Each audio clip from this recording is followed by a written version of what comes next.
If it went through real quick, you couldn't get the goodies out of there that your body needs. And you couldn't do it by holding it in your hand, right?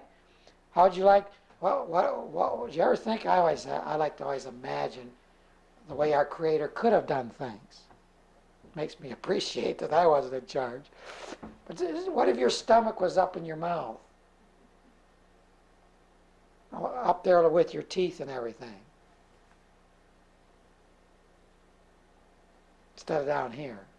By the way, your stomach is not below your belly button. That's your colon. Someone says, I got a big stomach. No, you've got a big colon. Okay? The stomach's up here. You know where the V comes? Right there. That's your stomach. People say, my stomach's growling. Can't you hear it? No, that's your colon growling. You're moving from this side to this side. A little gas in there. You know, kind of moving over. Okay, just so I thought I'd add that in there. Which it must do. It's supposed to do that regular, but not so loud sometimes. Okay. So what we've got to do is we've got to help these elimination organs do their job.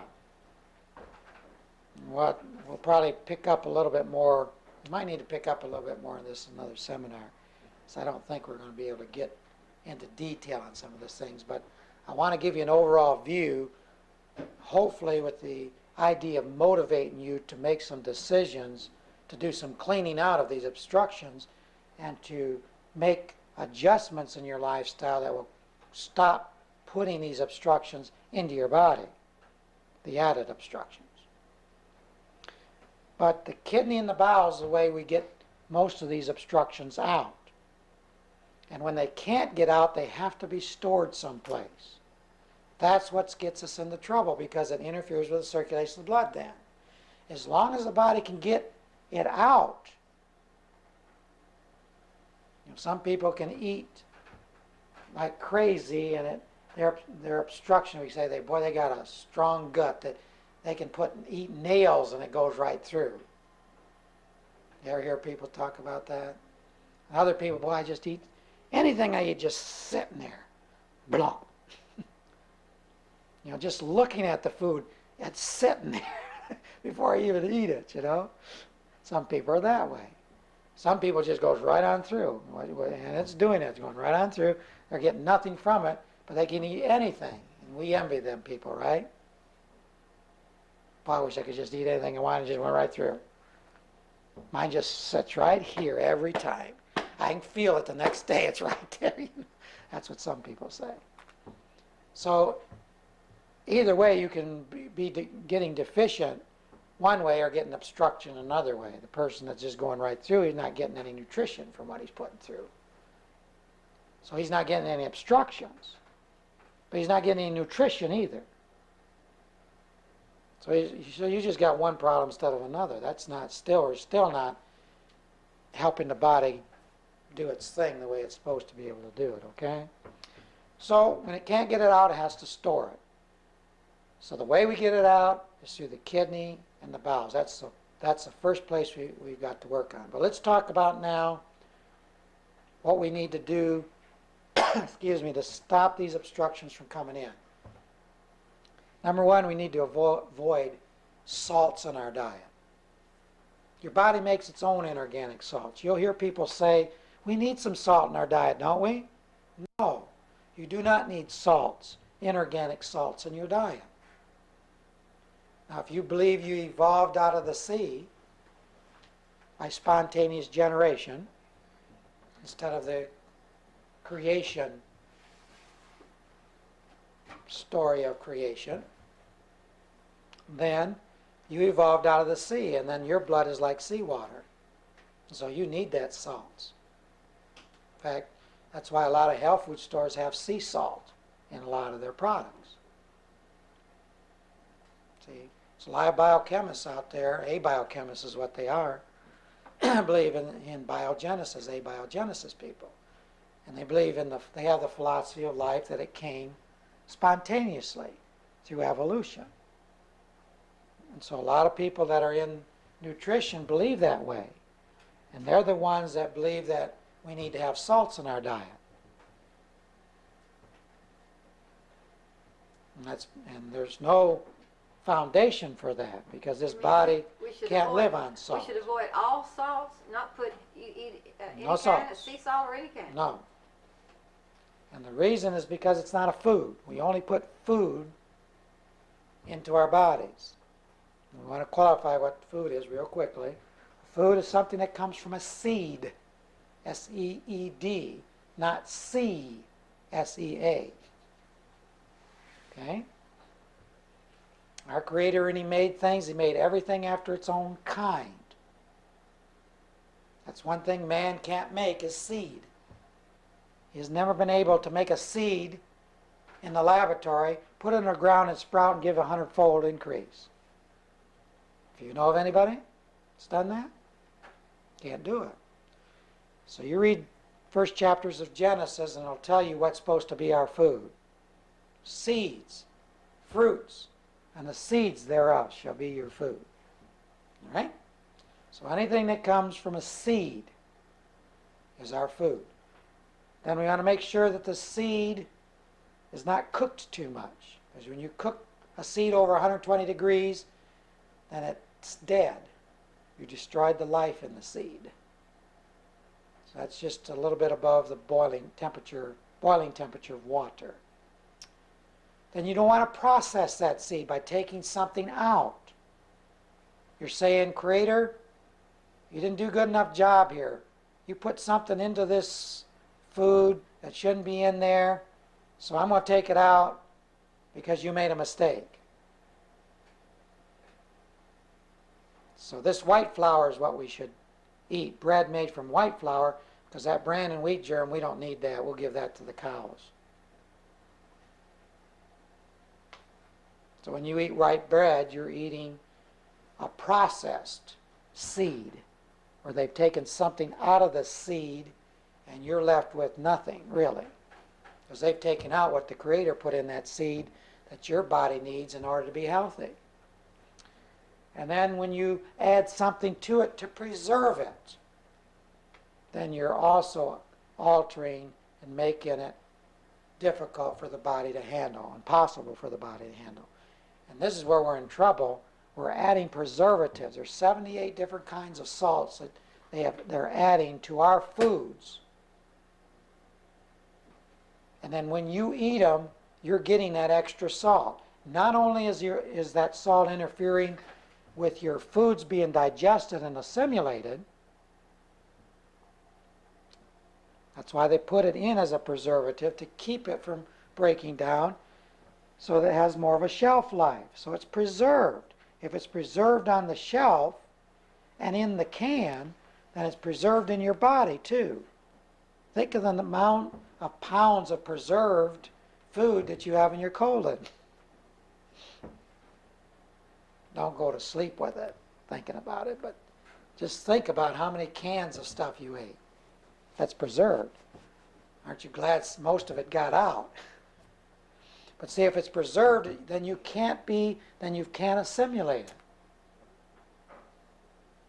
So it's the salts that they put in to these foods, into your breads, into your canned foods is where you'll find it. In your dressings, it's in your cheese, it's in all kinds of things. You're going to have to read labels. And a lot of them are chemical salt. And so you're going to have to read labels and avoid those things, because salt causes obstruction. It's the main obstruction. A lot of those salts cause hardening of the arteries, which is going to interfere with the circulation, isn't it? Because your arteries get hard and brittle, and they don't contract and expand. They help keep that blood circulating good. That's going to cause some obstructions. And you get varicose veins, and salts cause varicose veins and spiders and all kinds of little blood vessel breakings in your skin. Okay? That's salts causing that. If salts get too high, when I measure them, when they get up to 50, 40, 50, 60, that could be an angina heart attack zone. Your salts could get so high that your arteries just break under the pressure, because high salts cause the voltage, the current in your body to expand. That's what makes us gain weight, is it's pushing our skin out, the pressure of those salts. Salts, certain types of salts like water, and it's like a sponge. Just sucks that water in there, into the tissues. And you get water logged in certain parts of the body. Salts, that's going to interfere with the circulation, isn't it? When that happens. What if your kidneys swell up with all those salts? Then they can't filter good. Then your blood pressure goes up. So all your blood pressure problems can be because of these salts. Or salts are one of your worst enemies. And then that's why I stress the distilled water rather than spring water and purified water and all these other types of water. Because acid rains corroded the earth and it doesn't filter the water. Okay, And you've got all of these salts in these water supplies. Now, if you're drinking that water, you're getting salts every time you drink. And think about the pops. What kind of water do you think they have in the pops and the soft drinks? Look at your canned juices, where it says from a concentrate. They juiced it, or they took out all the natural water, concentrated the orange juice, hauled it up here to Kentucky from Florida, then added good old Kentucky water back in there. Canned it back up, put it on the shelf. Saved them some shipping water weight. Pretty economical deal to do, right? Except why didn't they put some better water back in there? So that water's full of salts. So we got to watch the liquids that we're getting. The only other water I find that you can use is osmosis on a water softener system. Osmosis won't get them all out by themselves. Distilled water needs to have a filter to get the chemicals out. The only other method of getting good water is deionization. And they're getting some units now for deionization, which is putting the water through a resin. And the resin attracts the mineral salts and pulls them into the resin as the water's passing through. Okay? Some say the problem with distilled water, it takes all the minerals out. Well, see, that's an abiogenesis philosophy of life. They think those minerals in the water, which are the same type of minerals you get from sand, same type of minerals that you get from the sea, they're inorganic. See, and our body doesn't use that. You can't. If we could get all our minerals from sea salt, which all the minerals are in sea salt, but they're in an inorganic form, then why don't we just drink seawater and forget eating? We get all our minerals. You'll die. It's been proven over and over. You'll die eating seawater, drinking seawater. But see, they don't understand the difference between inorganic minerals and organic minerals. And that's the reason why they say that. If you were to drink, if we were to say that water would leach out the minerals, like a lot of people say, don't drink distilled water, it'll leach out the minerals out of your body. You need to add some back in there. If you take distilled water, you need to add some minerals back into it, because it's going to leach out your minerals if you don't. Well, if that was true, just taking a bath, you dissolve. That's right. Should a person ever take extra minerals? That's not our subject. Kind of hold out, okay? okay? Sorry. But, you know, if that was true, just drinking the water, and the fact that your blood has got 98% water, the water would always keep hanging on to those minerals. It would never let go. I want those minerals. You can't have that body. And if the body had a stronger magnetism for the organic minerals, we would never get them. Our body would never be able to get them and use them. So the beautiful balance, and only our Creator could do this, is that the body has a greater magnetism for the organic minerals, and the water has a greater magnetism for the inorganic minerals, so that the water can help clean out those waste minerals. But yet, it won't clean out the good minerals that the body needs.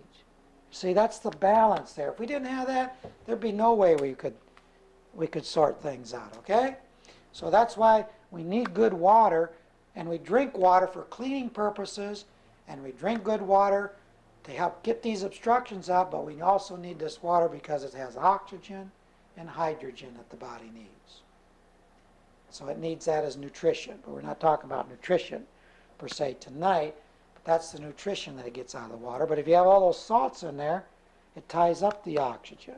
So then we can't use the oxygen that's in the water we're drinking. And we need oxygen, right? In fact, your first line of defense in cleaning your body is oxygen. That's the first way that your body tries to clean itself. All right. So we want to avoid salts. I can't overemphasize that enough. And you're going to have to be an investigator and read all the labels. And when you notice something is in there and you never heard of that being a food, then it's a salt. All right? So you want to go on both sides of the aisles in most cases and leave the middle alone of your grocery store. Okay? Yeah. I see in reading labels, a lot of the producers have changed names to protect The innocent. culprit. Not the culprit. They Right. really have. They've Yeah. changed names what used to be, like they're using a lot of high fructose now. Right. That's sugar. Still sugar, glorified sugar. Sucrose and fructose and all those are glorified sugar. And sometimes, but they have also a lot of different types of salts that have different names. There's 68, 78 kinds. So don't be fooled by just because you don't see sodium chloride in there. That's just one. All right, it's just one type of salt. So we're going to have to really do some investigation there. But that's your enemy. That's your number one enemy. An obstruction.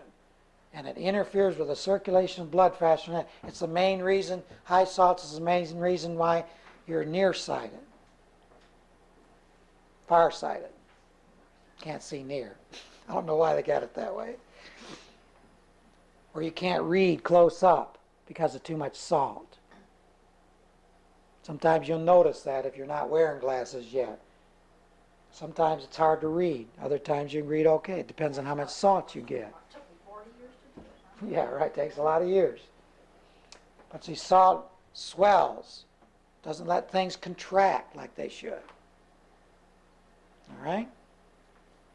And hauls in the water. So there's a lot of symptoms. And I just want to give you an idea. We spend all night just talking about different symptoms that people.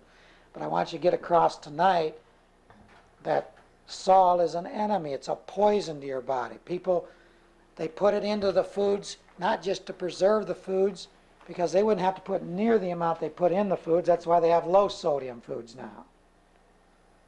So they say low sodium, but they just added extra other salts. So see, it's low sodium, but high something else, probably high lead salt. Who knows? So they're trading one poison for another poison. Okay? But they lower it, some of it, but they don't need near as much. But see, most of you would not eat 90% of the foods that are on the market that are in cans or in any other type of form.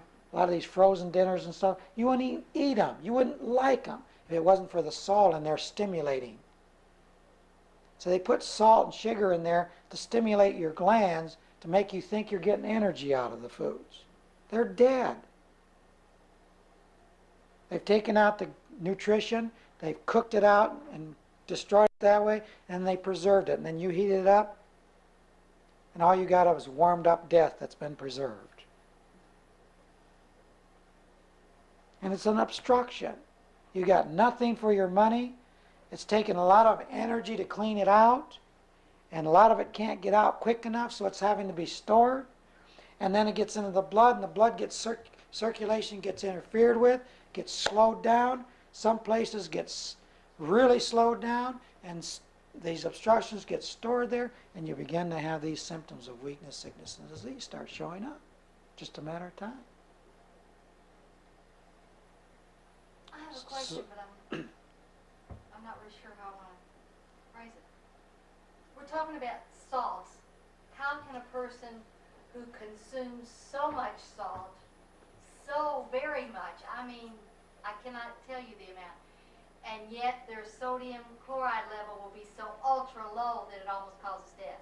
Well, you can be high in a lot of other types of salts, but the body might not be accepting sodium. See, sodium chloride is a salt form. That person would want to. Well, that's another problem. Like that person could be too acid, so they're not picking up the nutrients. Again, how do they measure that he was low in salt? In the blood? I don't know. See, so there's so many variables there. So we can't really say that. But some people can be low in natural sodium, organic sodium, and be high in salt. Okay? That is a possibility. So you can be, see, this is the difference. What are you measuring, inorganic or organic? See, most times when they measure the blood, they're measuring inorganic. And so that don't tell us all that we need to know. Okay. Now the other obstruction, main substance that we get into our body that causes obstruction is protein. Too much protein. Our body can only process 15 to 25 grams of protein a day. That's all it can possibly process, depending on how big you are. Normal weight should be. The average diet is up there around 125 grams a day. Now, when your body, see, what your body has to do is break that protein down into amino acids before it can use it. Okay, it has to break it down. And it takes about 4 hours if you eat meat protein between 12 and 2. It takes 4 hours to digest meat protein to get it down to the amino acid form.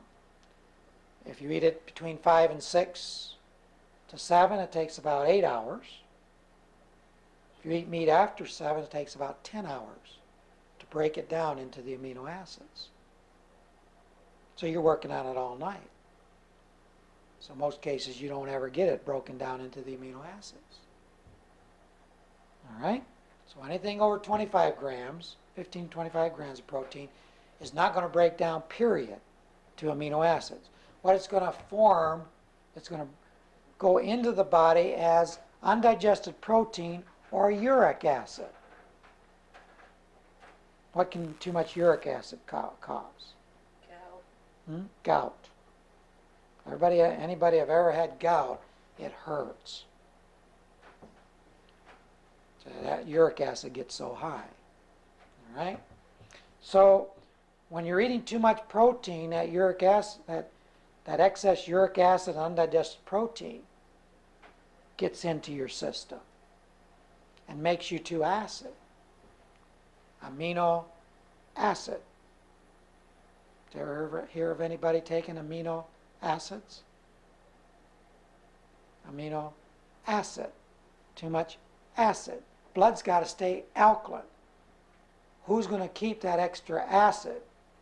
Who in the body is going to be responsible to make sure that those amino acids, that excess amino acids, or that excess uric acid, or that excess undigested protein, which is acid, who has the responsibility in your body from keeping your blood from going too acid because of that? It's your kidneys. Now what if you don't give them enough water to get that excess uric acid, undigested protein, or amino acids out of the blood are out through the kidneys, what if you don't give the kidneys enough water? Then it has to filter out and dump it someplace. We're talking about arthritis. Arthritis, rheumatism, gallstones, kidney stones, calcium deposits, spurs. Would you call those obstructions? Sure, there'll be obstructions wherever they take place, won't they? Get some of that amino acids or that undigested protein in your joint of your leg here. Boy, that circulation sure is bad there. That's an obstruction. So if you're hurting and aching in your muscles or something like that, that's obstructions causing that. And that means the body's not able to get rid of the obstructions through the kidneys or the bowels primarily. And you've got to stop putting in too much protein. Why don't physicians recommend or give you such a diet instead of giving you medication? Because they're dealing with symptoms. We're talking about cause, right? I'm only mention those symptoms I understand. because I'm trying to make a connection with the cause. Instead of naming it and try to get rid of this symptom, what we need to do is stop eating so much meat. And start eating at the right time and not eat so much. Now remember, you have protein also in your fruits. They're simple amino acids. You have protein in your salads, your veggies. Everything that comes from a seed, not C, S-E-A, but seed, has protein in it, has amino acids in it. So you don't have to eat meat in order to get your protein. Yes? That's a big lie.